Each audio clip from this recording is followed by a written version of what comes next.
நம்ம பண்ணையில் ஏற்பட்ட பெரிய நஷ்டத்துக்கு அப்புறம் நான் ஒரு பெரிய ரிஸ்க் எடுத்திருக்கேங்க. அது என்னென்னு இந்த வீடியோவில் பார்க்கலாம். வீடியோ பார்க்க வந்த எல்லாருக்குமே வணக்கம்.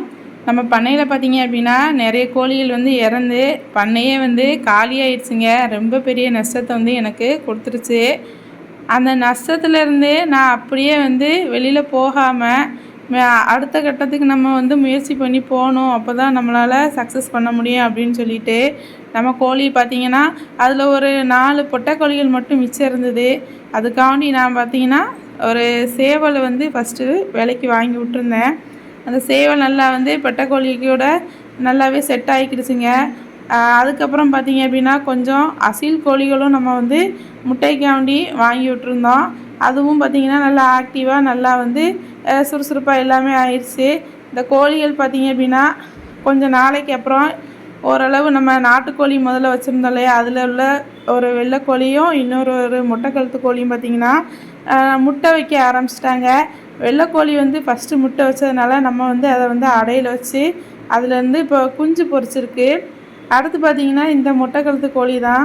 இந்த கோழியும் பார்த்திங்கன்னா நல்லாவே முட்டை வச்சுட்டு இந்த கோழியும் பார்த்திங்க அப்படின்னா இப்போ நம்ம முட்டை எல்லாத்தையுமே இந்த கோழிக்கு இப்போ ஒரு 2 நாளைக்கு முன்னக்கூட்டி தாங்க நம்ம நல்லா அடையில் வச்சுருக்கோம். ஒவ்வொரு நஷ்டத்துலேயும் பாடத்தை கற்றுக்கிட்டு அடுத்த ஸ்டெப்பை நம்ம எடுக்க ஆரம்பிச்சிட்டோம். இந்த நஷ்டத்துலேருந்து நம்ம இந்த தொழிலை விட்டுட்டு போகணும் அப்படிங்கிற எண்ணம் எனக்கு வரவே இல்லை. நம்ம வாங்கி விட்ட அசில் கோழிகள் பார்த்திங்க அப்படின்னா இது முட்டை உற்பத்திக்காக மட்டும்தாங்க வாங்கின கோழிகள். இந்த கோழிகள் பார்த்திங்கன்னா வாங்கும்போது முட்டை விடுத ஸ்டேஜில் இல்லை. ஒரு 1.5 மாதம் ஆனதுக்கப்புறம் இப்போ தான் பார்த்திங்கன்னா ஒவ்வொரு கோழிகளாக முட்டை வைக்க ஆரம்பிக்காங்க. அந்த முட்டைகளையும் கொஞ்சம் டிஃப்ரெண்ட் இருக்குது. சில முட்டைகள் கொஞ்சம் சின்னதாக இருக்குது, சில முட்டைகளில் 2 கரு இருக்குது. அந்த மாதிரி கொஞ்சம் டிஃப்ரெண்ட் இருக்குது. இது புதுசாக கோழிகள் முட்டை இடுறதுனால அப்படி முட்டையிடுதா இல்லை இது அப்படி தானா இந்த கோழியனா அப்படிங்கிறது எனக்கு சரியாக தெரியலை. ஆனால் வீட்டு தேவைக்குனாலும் நமக்கு டெய்லி இந்த கோழிகள்லேருந்து நமக்கு முட்டை கிடச்சிக்கிறதுங்க. அடுத்து பார்த்திங்க அப்படின்னா நம்ம பண்ணையில் சோனாலி கோழிகள் வாங்கி விடணும் அப்படிங்கிறது எனக்கு ரொம்ப நாள் ஆசை. நிறைய நம்ம யூடியூப் சேனலில் நிறைய பண்ணைகளோட வீடியோக்களை நான் நிறைய பார்த்துருக்கேன். அதை பார்க்கும்போது எனக்கு சோனாலி கோழிகள் வாங்கி விடணும் அப்படிங்கிற ஆசை ரொம்ப நாளாக இருந்துச்சு. இப்போ இதுதான் சான்ஸ் அப்படின்ட்டு இப்போ கொஞ்சம் சோனாலி கோழிகளும் பெட்டைக்கோழிகளும் சேவலுமே சேர்த்து நம்ம வாங்கி விட்டுருக்கோம். இதுவும் முட்டை வைக்கிறதுக்கு இன்னும் கொஞ்சம் நாள் ஆகும். இருந்தாலும் நம்ம இப்போவே வாங்கினோம் அப்படின்னா கொஞ்சம் நமக்கு ரேட்டு கம்மியாக இருக்கும். அப்படிங்கிறதுனால நான் வாங்கி விட்டேங்க. ஃபஸ்ட்டு ஒரு பேஜ் சேவலும் பெட்டைக்கோழியும் வாங்கி விட்டோம். அது ஒரு 10 நாள் எப்படி இருக்குது நல்லா இருக்கா அப்படின்னு சொல்லிட்டு, ஏன்னா நமக்கு இது புதுசு அப்படிங்கிறதுனால கோழி எப்படி இருக்குன்னு பார்த்துட்டு அடுத்து வாங்கிக்கலாம் அப்படின்னு சொல்லிட்டு நம்ம ஒரு 10 நாள் கேப் விட்டு கோழி நல்லா ஆக்டிவாக இருக்குது நல்லா இருக்குது அப்படின்னு தெரிஞ்சதுக்கப்புறம் மறுபடியும் இப்போ பார்த்திங்கன்னா கொஞ்சம் இதுக்கு சின்ன சைஸில் தாங்க கோழி கிடச்சிது.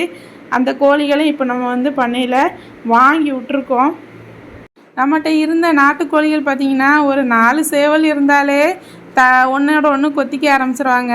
ஆனால் இந்த சோனாலி கோழிகள் பார்த்திங்கன்னா சேவல் ஃபஸ்ட்டு கொஞ்சம் அதிகமாக வாங்கிட்டோம். ஆனாலும் கொத்திக்கலைங்க. சேவல் கோழி எல்லாமே நல்லா ரொம்ப நம்ம நாட்டுக்கோழியோட எனக்கு தெரிஞ்சது கொஞ்சம் ஆக்டிவாக இருக்குது அப்படின்னு தான் நான் சொல்லுவேன். எந்த தொந்தரவுமே பண்ண மாட்டேங்குங்க. சாப்பாடு ஏற வைக்கிறோம், தண்ணி குடிக்கிறோம், அது பாட்டுக்கு நிற்கிறது, எந்த தொந்தரவும் இல்லை. 2வது ஸ்டேஜில் நம்ம வாங்கின கோழிகள் கொஞ்சம் இதுலேருந்து சின்ன சைஸ்ன்னு சொல்லியிருந்தோம் இல்லையா, அந்த கோழிகளும் பார்த்திங்க அப்படின்னா நல்லா சுறுசுறுப்பாக இருக்குங்க. எல்லாமே பார்த்திங்கன்னா இவங்க ஒரு செட்டாக பண்ணக்கூட நிற்காங்க. நம்ம அசீல் கோழிகள் பார்த்திங்கன்னா அவங்க தனியாக ஒரு செட்டாக இருக்காங்க. இன்னும் கொஞ்ச நாள் போச்சு அப்படின்னா இவங்களும் முட்டை வைக்க ஆரம்பிச்சிருவாங்க. இவங்க முட்டை வைக்க ஆரம்பித்தாங்க அப்படின்னா தான் நம்ம போட்ட காசையே ஃபஸ்ட்டு வெளியில் எடுக்க முடியும். அப்புறம் தாங்க நம்ம லாபத்தையே பார்க்க முடியும். நம்ம என்றைக்கிடா முட்டை வைக்கும் அப்படிங்கிற எதிர்பார்ப்போடு தான் நம்ம கோழியை வளர்த்துக்கிட்டு வரோம். கொஞ்சம் நல்லா பழகிருச்சு அப்படின்னா வெளியில் மேய்ச்சலுக்கு விடலாம் அப்படிங்கிற ஒரு ஐடியா இருக்குது. அது கரெக்டாக தப்பான்னு தெரியல. ஆனால் வெளியில் மேய்ஞ்சால் கொஞ்சம் நல்லா க்ரோத் இருக்கும் அப்படிங்கிறது என்னோடய நம்பிக்கை. அது எப்படின்னு தெரியல. நாட்டுக்கோழிகளில் எனக்கு நிறைய தடவை லாபமும் கிடச்சிருக்கு. ஒரு சில நேரங்களில் நோயினால் நஷ்டமும் ஆகிருக்குங்க. அதுக்காண்டி நம்ம இந்த தொழிலை விட்டுட்டு நம்ம போயிடணும் அப்படின்னு இல்லை இல்லையா. அதுலேருந்து நம்ம ஒரு பாடத்தை கற்றுக்கிட்டு அடுத்து அந்த தப்பை வந்து நம்ம பண்ணக்கூடாது. அடுத்து வந்து நம்ம வந்து என்ன செய்யணும் அப்படிங்கிற அடுத்த ஸ்டெப்புக்கு போனாதாங்க முன்னேற முடியும். கீழே விழுந்துட்டோம் அப்படின்னா, விழுந்த இடத்துலே இருந்தோம் அப்படின்னா நம்ம தோத்துட்டோங்க. யாருக்குமே தெரியாமல் விழுந்தது கூட தெரியாமல் எந்திரிச்சிட்டோம் அப்படின்னா நம்ம ஜெயிச்சிட்டோம் அப்படிங்கிறது என்னோடய மைண்ட் செட்டு. அதனால் நான் வந்து இந்த நஷ்டத்துலேருந்து வெளியேறாமல் என்னோடய புதிய தொடக்கத்தை நோக்கி நான் வந்து பயணிக்க ஆரம்பிச்சிட்டேன். வீடியோ பார்க்குற நீங்களும் எனக்கு கொஞ்சம் சப்ஸ்கிரைப் பண்ணி ஆதரவு கொடுங்க. என்னோடய வீடியோஸை வந்து ரெகுலராக பார்த்துட்டு வாங்க. நாங்கள் வந்து எங்கள் ஊர் சைடு வந்து கிராமம் அப்படிங்கிறதுனால எங்களுக்கு வந்து இந்த தொழில் வந்து ரொம்ப ஈஸியாக இருக்குது அப்படிங்கிறதாங்க இது திரும்ப திரும்ப நாங்கள் முயற்சி பண்ணிக்கிட்டே இருக்கோம். அது மட்டும் இல்லாமல் நம்ம கோழிகளை நம்ம பார்க்கும்போது மைண்டு ரொம்ப வந்து ரிலாக்ஸாக இருக்கும். அதனால தாங்க வந்து நம்ம வந்து திரும்ப திரும்ப கோழிகளை வாங்கி விடுறது. இது வந்து நம்ம வீடியோ போடுறதுக்காகவோ இல்லை வேறு எதுக்காக வாங்க போகிறதில்ல. ஒரு சைடு நமக்கு லாபம் வரணும், இன்னொரு சைடு நமக்கு ஒரு நிம்மதி கிடைக்கும். இதை பார்த்தா அந்த கோழி வந்து பார்க்கும்போது எவ்வளோ அழுத்தத்தில் இருந்தாலும் கொஞ்சம் ரிலாக்ஸ் ஆகுறோம் இல்லையா, அதுக்காண்டி தாங்க வாங்கி விடுதோம். கோழிகளுக்கு பார்த்திங்க அப்படின்னா நம்ம வந்து ஒரு 2-3 நாளைக்கு ஒருக்கா கொஞ்சம் புண்ணாக்கு வந்து விரைவி வைக்கும். அதை வந்து நல்லாவே வந்து அசில் கோழிகளும் சாப்பிடுது. சோனாலி கோழிகள் வந்து அதை விட அதிகமாக நல்லா வந்து அந்த தீவனத்தை வந்து நம்ம வைக்கிறத நல்லா சாப்பிடுதுங்க. அதுவும் இல்லாமல் தண்ணி வந்து நம்ம எப்போதுமே உள்ளே வச்சுக்கிட்டே இருக்கோம். ஏன்னா வந்து தண்ணி அதிகமாக குடிக்குதுங்க. வெயில் நேரமாக வேறு இருக்கா, அதனால் நம்ம வந்து தண்ணி வந்து ஒரு 3 தடவை ஒரு நாளைக்கு வந்து திரும்ப திரும்ப வச்சுக்கிட்டே தான் இருக்கோம். கொஞ்சம் பண்ணையில் பார்த்திங்க அப்படின்னா அந்த கொஞ்சம் கோழி நம்ம முட்டை வைக்கிறதுக்கு அப்புறம் கொஞ்சம் அடையிறதுக்கு அந்த மாதிரி கொஞ்சம் செட்டப் வந்து நம்ம பண்ணிக்கிட்டு இருக்கோம். அதெல்லாம் நம்ம வந்து அடுத்த வீடியோக்களில் அதை பற்றினதை நான் வந்து போடுறேன்.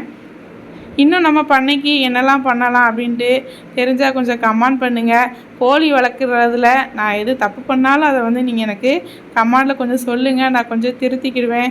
நஷ்டத்துலேருந்து எனக்கு வந்து கொஞ்சம் காப்பாற்றுறதுக்கு அது உதவும் நான் நம்புகிறேன். எவ்வளோ பெரிய தொழிலாக இருந்தாலும் அதில் வந்து நஷ்டம் இருக்கத்தாங்க செய்யும். நம்ம சின்ன தொழில் பண்ணாலும் சரி, பெரிய தொழில் இருந்தாலும் சரி, ஆனால் முயற்சியை நம்ம பண்ணிக்கிட்டே இருக்கணும். என்னோடய பழைய நஷ்டத்துலேருந்து என்னோடய புதிய தொடக்கத்தை நோக்கி நான் பயணிக்க ஆரம்பிச்சிட்டேன். இந்த தடவையாவது எனக்கு நஷ்டம் இல்லாமல் நான் வந்து நல்லபடியாக வளர்த்து நல்லபடியாக வந்து லாபம் எடுக்கணும் அப்படின்ட்டு கடவுள்கிட்ட தான் வேண்டிக்கணும். வீடியோ பார்க்குற நீங்களும் கொஞ்சம் எங்களுக்கு சப்போர்ட் பண்ணுங்கள். ஏதாவது தவறு பண்ணியிருந்தால் அதை வந்து கமெண்டில் சொல்லுங்கள். இந்த கோழிகள் இது மட்டும் போதுமா, இல்லை இன்னும் கொஞ்சம் வாங்கலாமா அப்படின்னு கொஞ்சம் யோசனையில் இருக்கோம். ஏன்னா பார்த்துக்கிட்டு எப்படி செட் ஆகுதுன்னு பார்த்துக்கிட்டு அடுத்தும் இன்னும் கொஞ்சம் நம்ம வந்து கோழி வாங்கி விடுறதா ஐடியாவில் தாங்க இருக்கோம். ஃபஸ்ட்டு இது எப்படி முட்டை வைக்கிது எல்லாம் பார்த்துட்டு நம்ம இன்னும் கொஞ்சம் பண்ணைக்கு கோழிகளை வந்து வாங்கி விட்டுருவோம். இவ்வளோ நேரம் பொறுமையாக எங்கள் வீடியோவை பார்த்ததுக்கு ரொம்ப நன்றி. Thank you friend.